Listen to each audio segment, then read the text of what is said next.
শীতকালে পাহাড়ি এলাকায় কাঠ সংগ্রহের একটা নির্দিষ্ট নিয়ম থাকে। শীতের শুরুতে মানুষ প্রথমে নিজেদের বাড়ির কাছাকাছি এলাকা থেকে কাঠ সংগ্রহ করে। যখন গাছের কাঠ শেষ হয়ে যায় তখন তারা ধীরে ধীরে একটু দূরের জঙ্গলের দিকে এগিয়ে যায়। রেণুকা বাড়ি থেকে বের হলো ঠিকই, কিন্তু তার মাথার ভেতর তখন অন্য এক পরিকল্পনা। সে ভাবল, কাছাকাছি জঙ্গল থেকে তো তারা রোজই কাঠ আনে, কিন্তু এখন সেখানে ভালো কাঠ পাওয়া একটু কঠিন, খুঁজতে অনেক সময় লাগবে। তার চেয়ে বরং সে একটু দূরে যাক, যেখানে সচরাচর কেউ কাঠ নিতে যায় না।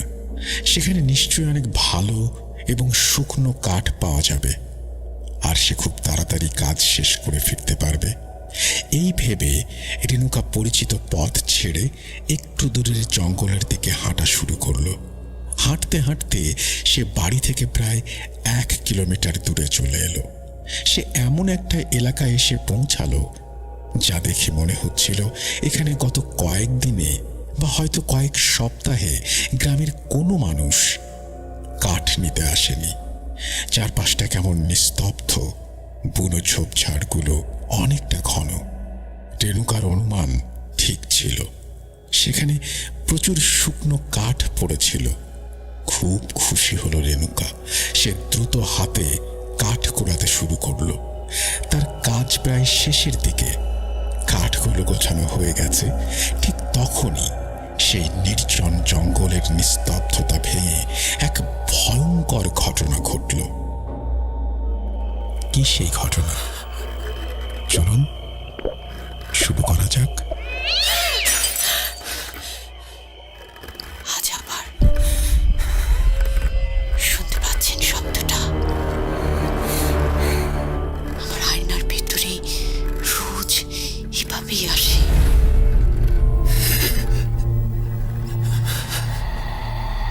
Bhoot.com with Russell. Welcome back. আপনাদের সবাইকে স্বাগত জানাচ্ছি আমি রাসেল। আশা করছি আপনারা সবাই ভালো আছেন, ভালোর দলে আছেন। আমিও ভালো আছি আর ভালোর দলেই আছি। নতুন একটা ঘটনায় যাব, যেভাবে লেখা আছে সেভাবেই পড়ে শোনাচ্ছি। প্রিয় রাসেল ভাই, কেমন আছেন? আশা করি ভালো আছেন এবং আপনার পরিবার সবাইকে আল্লাহ ভালো রেখেছেন। ভাইয়া, আমি নিয়মিত একজন লিসেনার। 2013 সাল থেকে আপনার সাথে আছি এবং ইনশাল্লাহ থাকবো। এটা আমার দ্বিতীয় ঘটনা। এর আগেও একটা ঘটনা পাঠিয়েছিলাম, কিন্তু হয়তো কোনো সঙ্গত কারণে সেটি সিলেক্টেড হয়নি। সিলেক্ট করা বা না করা আপনার ব্যাপার। আজ যে ঘটনাটি লিখতে বসলাম সেই ঘটনাটা একটা কুয়াকে নিয়ে। সেই কুয়াটার কিছু ছবি আপনার গ্রুপে পোস্ট করেছিলাম। সবাই কমেন্ট করেছে ঘটনাটি লিখে পাঠানোর জন্য। অনেকে ইনবক্সে গিয়েও বলেছে। তাই আশা নিয়ে ঘটনাটা লিখতে বসলাম দ্বিতীয়বারের মতো। এই ঘটনা সিলেক্ট করা বা না করা একান্তই আপনার ব্যাপার। ঘটনায় যাবার আগে আমি আমার নানার সম্পর্কে বলে নেই। আমার নানা ছিলেন একজন নামকরা কবিরাজ। আমার নানাকে চেনে না এমন লোক খুব কম পাওয়া যাবে। আমার নানা বাড়িটা ছিল টাঙ্গাইল জেলার করটিয়া ইউনিয়নের নামদার কুমুল্লি গ্রামের। আমার নানার নাম ছিল টুক্কু ফকির, মোহাম্মদ টুক্কু ফকির। নামকরা কবিরাজ ছিলেন তিনি। খোঁজ নিলে অনেকেই চিনবেন। আমার নানার ঘরের পাশেই পেছনেই ছিল একটা বাঁশঝাড় এবং একটা কুয়া। সেই কুয়া ব্যবহার হতো আগেই। সেই কুয়ার বয়স সম্পর্কে লোকমুখে শোনা যায় 170 থেকে 175 বছর। আমার নানার কাছে অনেক পালিত জিন ছিল। সেই জিন দিয়ে আমার নানা কবিরাজি কাজ করাতো এবং আমার নানাকে জিনরা একটা পাথর দিয়েছিল। সেই পাথর দিয়ে নানা মানুষের রোগ নির্ণয় করত। অনেক জিনকে বোতলবন্দি করে রেখেছিলেন তিনি। মাটি খুঁড়ে পুঁতে রাখতেন বোতলগুলো। এখন আসি মূল ঘটনায়। গত আগস্ট মাসের 20 তারিখ দুপুরে আমার ফোনে আমার নানু ফোন করে জানায়, তোর নানাকে খুঁজে পাওয়া যাচ্ছে না। সবাই বলা বলি করছে তোর নানা সেই কুয়াতে পড়েছে।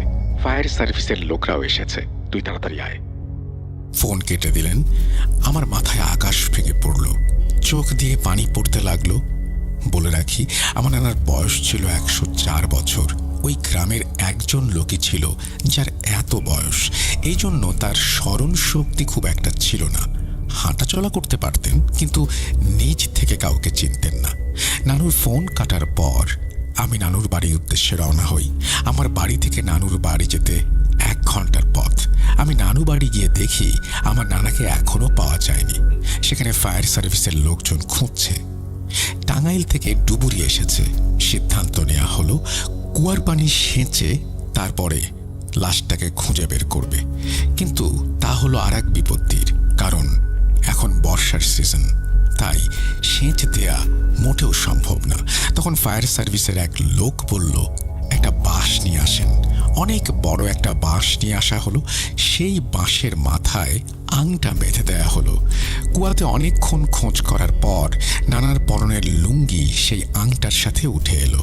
সবাই শিওর হলো এখানেই নানা পড়েছে। আর একটু বলতে ভুলে গিয়েছি, আমার নানা যখন কুয়ার দিকে যাচ্ছিলেন তখন আমার এক মামি নানাকে দেখেছিলেন এবং আটকাতে যাওয়ার জন্য দৌড়ও দিয়েছিলেন, কিন্তু আমার মামি পড়ে যান বলে ভুল হবে।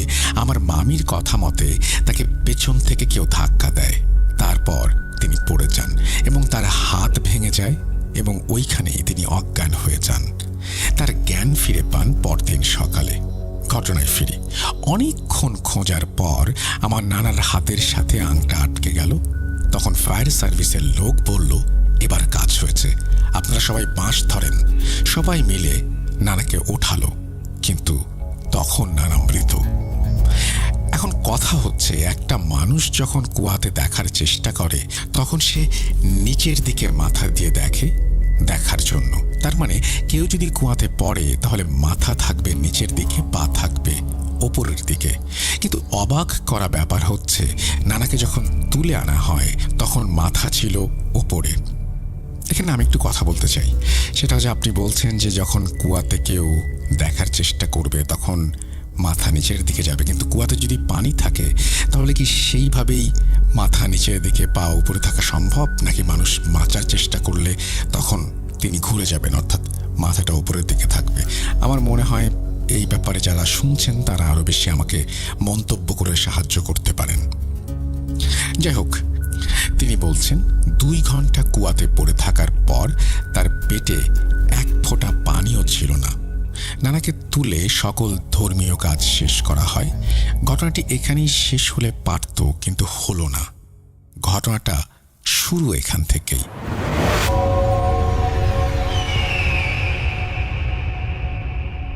নানা মারা যাওয়ার 3 দিন পর নানার মেয়ে মানে আমার খালা দেখতে পায় আমার নানু সেই কুয়ার পাশে বসে আছে এবং সাদা রঙের একটা কাপড় পরে আছে। আমার খালাকে ডাকছে, কাছে আয়। আমার খালা তখন নানুর কাছে যাওয়ার জন্য পা বাড়ালেন। যখনই পা বাড়ালেন তখনই আমার খালা হঠাৎ করে মাটিতে পড়ে যান এবং অজ্ঞান হয়ে যান। আমার খালাকে সবাই মিলে ঘরে নিয়ে আসে এবং জ্ঞান ফেরানোর চেষ্টা করে। জ্ঞান না ফেরা পর্যন্ত অপেক্ষা করে। তারপর খালাকে সবাই সবকিছু জিজ্ঞেস করে। খালাও সবকিছু খুলে বলেন। সব শুনে নানু বলেন, আমি তো ওইখানে যাইনি। সবার বুঝতে বাকি রইল না কি হয়েছিল। তারপর 1 দিন পর আমার নানু দেখে আমার নানা কুয়ার পাড়ে বসে আছে, আমার নানুকে ডাকছে। এটা দেখে আমার নানু ভয়ে চিৎকার দিয়ে ওঠে। সাথে সাথে সবাই এসে নানুকে বলে, কি হয়েছে? আমার নানু মামাদের সব খুলে বলে। তখন সবাই চিন্তা করে এইভাবে চলতে থাকলে বড় কোনো দুর্ঘটনা ঘটবে। তাই সবাই মিলে সিদ্ধান্ত নেয় বড় কোনো হুজুর আনা হবে এবং এই সব কিছু চিরদিনের মতো বন্ধ করতে হবে। যে কথা সেই কাজ, হুজুর আনা হলো। সেই দিন আমিও ছিলাম ওইখানে। হুজুর বাড়িতে পা রেখেই বললেন, আমি আজ বাড়িতে যাব না, এখানে বড় সমস্যা আছে, আমি আগামীকাল আসবো সন্ধ্যায়। তার পরের দিন হুজুর আসলেন সাথে একজন ছাত্র নিয়ে। এসে বললেন, ওই কুয়ার পাড়ের মাটি লাগবে 1 মুষ্টি। কিন্তু এই মাটি আনা এত সহজ না। কে আনতে যাবে এই মাটি? তখন কেউ রাজি হচ্ছিল না, সবাই ভয় পেয়েছে। তাই আমি বললাম, আমি আনবো। হুজুর তখন বললেন, তুমি যতটা সহজ মনে করছো ততটা সহজ নয়, এই কাজে অনেক সাহস প্রয়োজন। আমি বললাম, আল্লাহ ভরসা। তখন হুজুর আমার হাতে একটা তাবিজ বেঁধে দিলেন এবং পানি পড়া ছিটিয়ে দিলেন। তারপর হুজুর আমার নানাদের ঘরে গিয়ে বসলেন, একটা গোল বৃত্ত আঁকলেন, আমাকে বলে দিলেন, যা কিছুই হোক, তোমার চারপাশে যা কিছু ঘটুক, তুমি ভয় পাবে না, তোমাকে ওরা কিছু করতে পারবে না, তুমি মাটি নিয়ে পেছনে তাকাবে না। আমি চলে গেলাম মাটি আনতে। রাত তখন 10টা। আমি মাটি আনার জন্য যখন ঘর থেকে পা বাড়ালাম, তখন চারদিকে শুরু হলো ঝড়। কুয়ার পাশের বাঁশ ছাড়টা মনে হচ্ছে ভেঙে পড়বে, বাঁশগুলো মাটিতে এসে পড়ছে। আমি ভয় ভয় করে কোনোভাবে পৌঁছালাম এবং এক মুঠো মাটি আনার জন্য হাত দিলাম। মাটি মুঠো করে ধরতে পারলাম, কিন্তু সেই মাটি আমি তুলতে পারছিলাম না। মনে হচ্ছিল আমার হাত কেউ টেনে ধরছে। বিশ্বাস করেন রাসেল ভাই, এক মুঠো মাটি যে এতটা ভারী হতে পারে তা আমি কল্পনা করতে পারিনি। হুজুরের শিখিয়ে দেয়া দোয়া পড়তেই মাটিটা হালকা হয়ে গেল। আমি মাটি তুলে যেই না উঠতে যাব, তখন যা দেখলাম তা দেখে রীতিমতো আমার শরীর ঠান্ডা হয়ে গেল। দেখলাম সেই কুয়া থেকে একটা হাত আমাকে ধরে ফেলেছে আর বলছে, কাজটা ঠিক করছিস না, এই মাটি নিয়ে যেতে পারবি না তুই। একজনকে খেয়েছি, এখন আর একজনকে খাবো। যদি বাঁচতে চাস মাটি রেখে যা, না হলে নির্বংশ করে ফেলবো। আমাকে যে আটকাতে আসবে তার মরতে হবে এই কুয়াতে। মাটি রেখে যা। এটা দেখে আমি আল্লাহ বলে হাতটা টান দিলাম এবং আমার হাতটা আমি ছাড়াতে পারলাম। হাত ছাড়িয়ে আমি দিলাম দৌড়। তখন পেছন থেকে শুধু একটা কথাই শুনতে পেলাম, কাজটা ভালো করলি না। সেই হাতটা ছিল লোমশ, আর সেই হাতের নখগুলো ছিল একটু বড়। কি লোমহর্ষক সেই হাত! যাই হোক, আমি মাটি নিয়ে হুজুরকে দিলাম এবং তাকে সব খুলে বললাম। হুজুর সেই মাটি দিয়ে একটি গোল বৃত্ত আঁকলেন এবং সেই বৃত্তে একজন ছাত্রকে বসালেন আর তার উপরে জিনটাকে হাজির করাবেন এটা ভাবলেন। যেই কথা সেই কাজ। হুজুর দোয়া পড়তে লাগলেন। ঘরের সব লাইট বন্ধ করে দেয়া হলো, 2টা মোমবাতি জ্বালানো হলো এবং চারদিকে গোলাপ জল ছিটিয়ে দেয়া হলো। অনেকক্ষণ দোয়া পড়ার পর সেই জিনটাকে হাজির করা হলো। তখন সেই বৃত্তের ভেতর থাকা ছাত্র বলে উঠল, তুই আমাকে কেন এখানে ডেকেছিস? তুই আমার কিছুই করতে পারবি না। যদি বাঁচতে চাস আমাকে জ্বালাস না, চলে যা, চলে যা। তখন হুজুর বললেন, তুই বেশি কথা বলা বন্ধ কর, আল্লাহকে ভয় কর। তুই কি বললি? আমাকে মেরে ফেলবি? দেখ কে কাকে মারে। এই বলে হুজুর পড়া পানি ছিটিয়ে দিল। তারপর হুজুর আবার বললেন, দেখ কেমন লাগে এখন, বল কেন এখানে এসেছিস, কি নাম তোর? তখন জিনটা বলল, আমি এখানে 100 বছর ধরে আছি, কারো ক্ষতি করি না আমি, কিন্তু এই টুক্কু কবিরাজের কাছে একদিন একটা রোগী আসে, তাকে জিনে ভর করেছিল। সেই জিনটা ছিল আমার বোন। আমি স্বপ্নে টুকু কবিরাজকে অনেকবার বলেছিলাম, এই কাজটা তুই করিস না, আমার বোন এরকম একটা ক্ষতির মুখে পড়ুক, আমি চাই না, আমার বোনের ক্ষতি করিস না। একদিন আমার বোনকে বন্দি করল সে, ওর ঘরের ভেতর গর্ত করে পুঁতে রাখলো। সেই থেকে আমি ওর ক্ষতি করার চেষ্টা করছিলাম, কিন্তু পারছিলাম না। ওর পালিত কিছু জিনদের কারণেই আমি পারছিলাম না। আর ও 5 ওয়াক্ত নামাজ পড়তো, পাক পবিত্র থাকতো। হঠাৎ সেই সুযোগ পাই আর আমি আমার প্রতিশোধটা নিয়ে ফেলি। আমার বোনকে আমি ছাড়িয়ে এনেছি। আমি এই বাড়ির কাউকে ছাড়ব না। আমি যাব না, কেউ আমাকে তাড়াতেও পারবে না। তখন হুজুর সেই মাটির ওপর কিছু আয়াত পড়ে ফুঁ দিয়ে সেই ছাত্রর ওপরে ছুঁড়ে মারে। জিনটা আরো ভয়ঙ্কর কণ্ঠে বলে ওঠে, ভুল করছিস, বাঁচবি না কেউ। তখন খেয়াল করে দেখলাম হুজুরের চোখগুলো রক্তবর্ণ হয়ে গিয়েছে রাগে। হুজুর রেগে তার সাথে আনা জমজমের পানি এবং কালো গুঁড়ো মতো কি একটা যেন ছুঁড়ে মারলেন। তখন জিনটা বলে উঠল, আমাকে ছেড়ে দে হুজুর, আমাকে ছেড়ে দে, কথা দিলাম, আমি তোকে অনেক শক্তিশালী বানিয়ে দেব। হুজুর বলেন, আমাকে কি শক্তিশালী বানাবি? তুই নিজের কথা চিন্তা কর। আল্লাহর কালামের ওপরে কোনো শক্তি নেই। আজ তোর মৃত্যুর সময় এসেছে। এর মাঝে হঠাৎ আমরা একটা সুন্দর ঘ্রাণ পেতে লাগলাম। সুন্দর করে কেউ একজন সালাম দিলেন। বিশ্বাস করেন আর নাই করেন, এত সুন্দর কণ্ঠ আমি আমার জীবনে কখনো শুনিনি। বলছেন অদৃশ্য কেউ, আসসালামু আলাইকুম হুজুর। এই জিনটাকে ছাড়বেন না, ও আমাদের মালিককে মেরে ফেলেছে। আমরা যখন এখানে ছিলাম না, সেই সুযোগ বুঝে ওরা মালিককে কুয়াতে ফেলে দিয়েছে। আমাদের মালিকের বয়স হয়েছিল, তাই তার হিতাহিত জ্ঞান খুব একটা ছিল না। ওরা আমাদের মালিককে ওদের মায়াজালে ফেলে কুয়াতে পতিত করেছে। আমরা আমার মালিককে একটা পাথর দিয়েছিলাম হুজুর। সেই পাথর দিয়ে আমাদের মালিক সবার চিকিৎসা করত।